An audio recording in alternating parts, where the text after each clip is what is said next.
Hello and welcome to this next session on Python series. Here we will explore Lambda function. As you can see, it is very widely used to reduce your function calls. So reduce your function definition. So just a meme that 700 lines of code in other languages, and then maybe you can convert into one liner Lambda function. So the agenda is we'll have a definition, simple one liner example of function versus Lambda, if else inside Lambda with list comprehensions, combining map with lambda, filter with lambda, generating key value pairs, normal class, reduce sorted function example. So additional agenda is lambda with multiple statements, difference between def and lambda, so difference between function definition and lambda, and some commonly asked questions: how to add element by element in from two dictionaries using lambda? How do I make a flat list out of list using lambda? Recursive lambda, multiline lambda, and so on. So let's get started. So before we start, we'll just see a demo. So let's say we have a function, say s3, and which returns the uppercase letter of the string which is passed. So this is a simple way you can define a function and you can call that function. But if you see lambda function, if you implement using lambda function, it is just a one liner, s2 lambda x equal to x dot upper, and you can call that function. So just an example, let's run it. Okay, so the one which is passed here as an argument, it is returned as a capital, and same thing for the second example. Subscribe to my channel. Now this is using lambda, so let's see the syntax and the details of the lambda function. So the syntax is lambda, then arguments, colon, and expression. So lambda is the keyword to define the function. Okay, arguments, a comma separated list of input parameters like a regular function. Okay, the argument that you pass as a in when you define a function. An expression is a single expression that is evaluated and returned. This is important, a single expression. So this makes lambda bit easy to implement, very popular and quick function or quick response function. Now let's take example of this.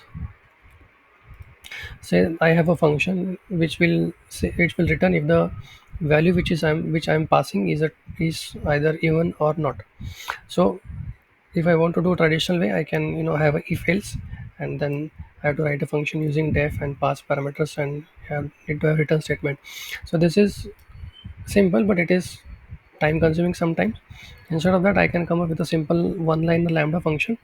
So again, the name I will see, I can give any name.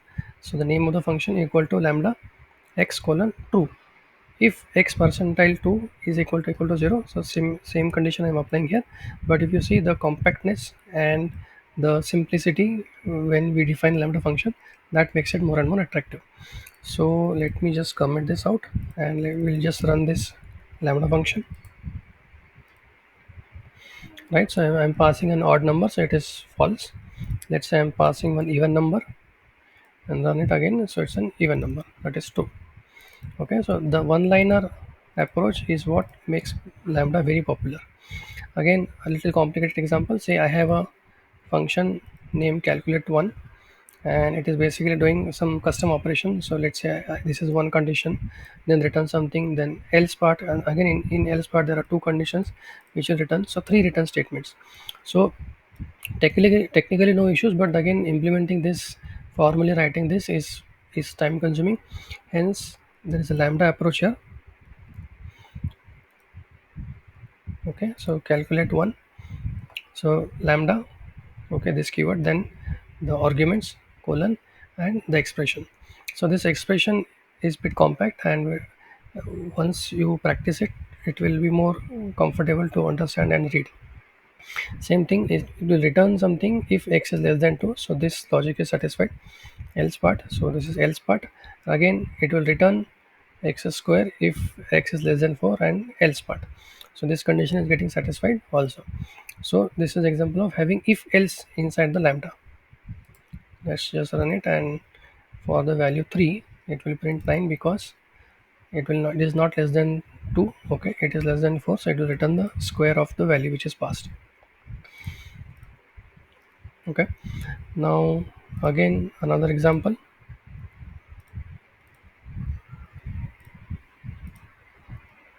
Again similar example.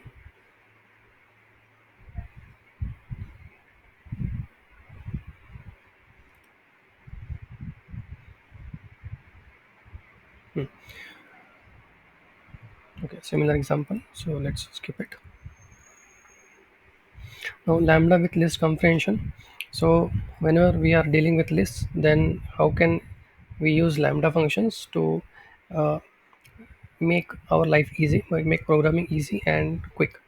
So combining lambda with list comprehensions, it enables us to apply transformations on data in a concise way. It serves as a replacement for other list creation methods in Python. So let's see a simple example. So I have a list of some numbers and I want to get the squares of each member again in a form of list. So I can write the traditional for loop and return, and then make it a little complicated. Instead of that, using lambda function, this is one way that I will return a square for every x. So this is again a for loop. For every item in this list, if x percentile equal to 0, okay, and so on. So let's run this, and we have the squares. Okay,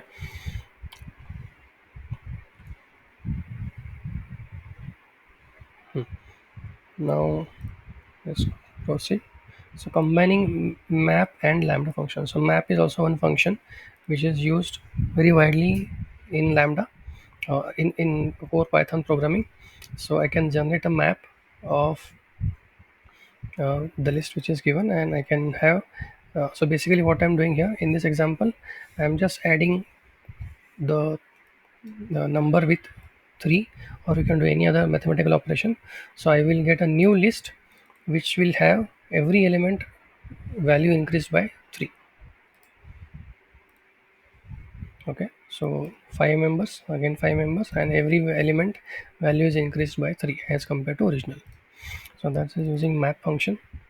Then filter function. So filter function is also can also be combined in lambda, and then so I can get uh, the expected output. That is basically, if uh, I want to get a odd number list from the original list, then I can simply write a lambda function and x colon equal to x percentile, x percent to not equal to 0, and then I will get it from this list. Okay, so filter function is also working. It will just filter out the odd numbers and dump into a new list, new variable. Generating pairs. So let's say there are two lists. Okay, for example, there is a key and there is a value. So I want to have another list or pair where I can have pair of this first number, second items, third items. So that is possible again using lambda function. So pairs equal to xy for x in list 1, for y in list 2. So that every individual element, it will put it in a tuple, or basically it will form a pair. Okay, 1a, 1b, 1c, 2a, 2b, 2c, and so on. Okay, so all the combinations it will provide.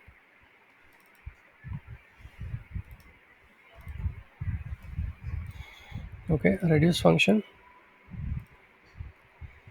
example. So here I am doing a reduce operation.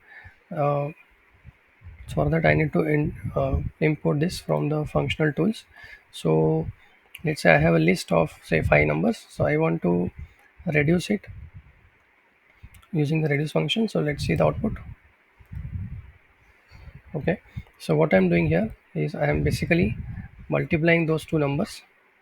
Okay, multiplying all the numbers. So 2 into 3 into 4 into 5 into minus 1, basically it will be minus 120. So that, so reducing this entire list into one number or one entity or one item, that can be done using reduce function. Okay, sorted example. So there is a list having key value pairs. Okay, I want to get it sorted based on for example the first element or the first element. So I can use a sorted function. So I'm passing the list, and I want to sort based on the key, which is lambda x for which is lambda x colon x1, okay, or the first element. So based on the first element of each tuple, it will sort it.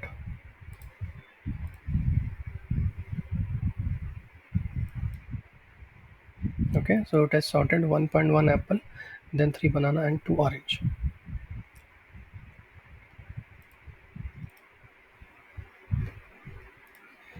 Let's run it in normal mode. 1 apple, banana and orange.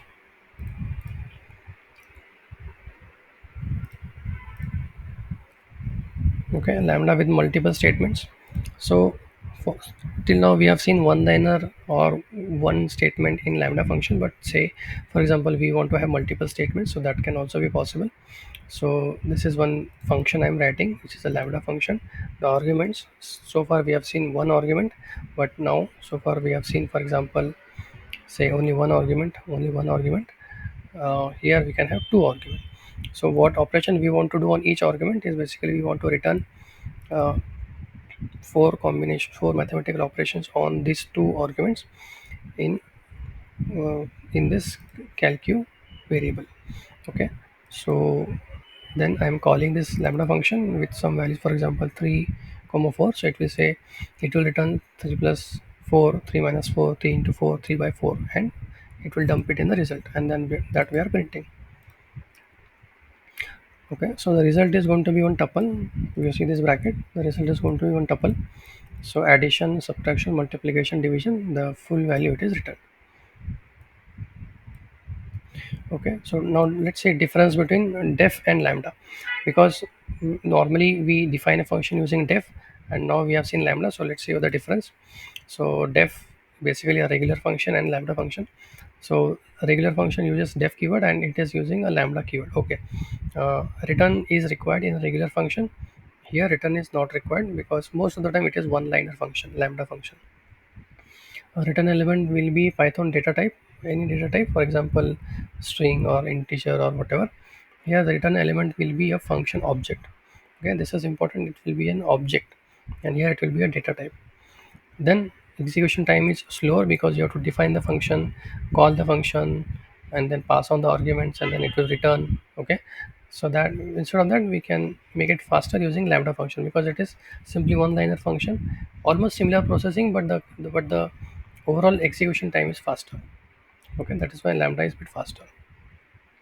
Now let's see some other aspects. So how to add element by element of two dictionaries. So this two lists, for example. So I have two lists.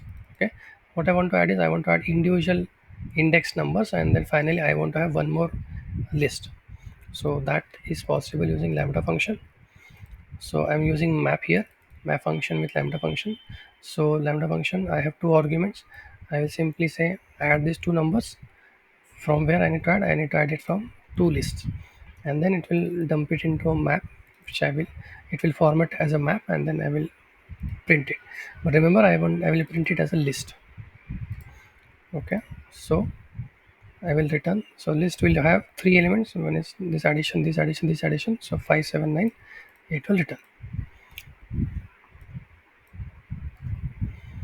All right, how to make a flat list out of list of lists. So it may be a requirement sometime in your career, that how to make a flat list. So this is one outer list, for example, and it has internally individual lists. So what I want is I want to have one list which will have only these elements, no sub list, no internal, no inner list and all. So that can be done using lambda. So lambda x colon x for x's in lst3. Okay, x for x in x's. So for every this it will return individual values, and then for every row it will return individual values. That will be finally a flattened list, and then I am dumping the flattened list. Okay, so if you see I have list of list, now that is converted into one single list of all the items or all the elements. Okay, so that is one thing. Now let's see a recursive lambda function. So we can call the lambda function recursively itself. So let's say this is one factorial. So factorial, if you see, most of the time in many languages, factorial is implemented using recursive function calling. Same thing we are doing here. So the name of the function is fact fact. So lambda x 1 if x equal to 0, else x into factorial of x minus 1. So ultimately this will call internally self, and then until the condition is broken it will recursively call itself, and then finally we'll have uh, the recursive value of this number getting printed. So recursive of 5 is 120, recursive lambda function calling. So this is one example. Multiline lambda. So again, uh, most of the time the lambdas are one liner, but this is an example of seeing or having a multi-line lambda. So this is a function name, and then lambda x colon, and we need to have brackets, and every line will be separated by comma, okay, and so on. So let's say I'm calling this demo function. So let's see the output. Okay, so what is happening, it will return x plus 1 and it will return square. So square, and it will return addition of this. So here what happened is, first time the value of x is 6, so it will print 6, and then currently value of x is 6, so it will multiply, or it will multiply it the same by 2. So the output is 6. 6 in 6 square, it is 36. Okay, fine. So this is bracket, so it will return it in a tuple. It will return it as a tuple. Okay, so that is more or less about the lambda function. If you like this video, please like and subscribe and share it in your community. Thank you.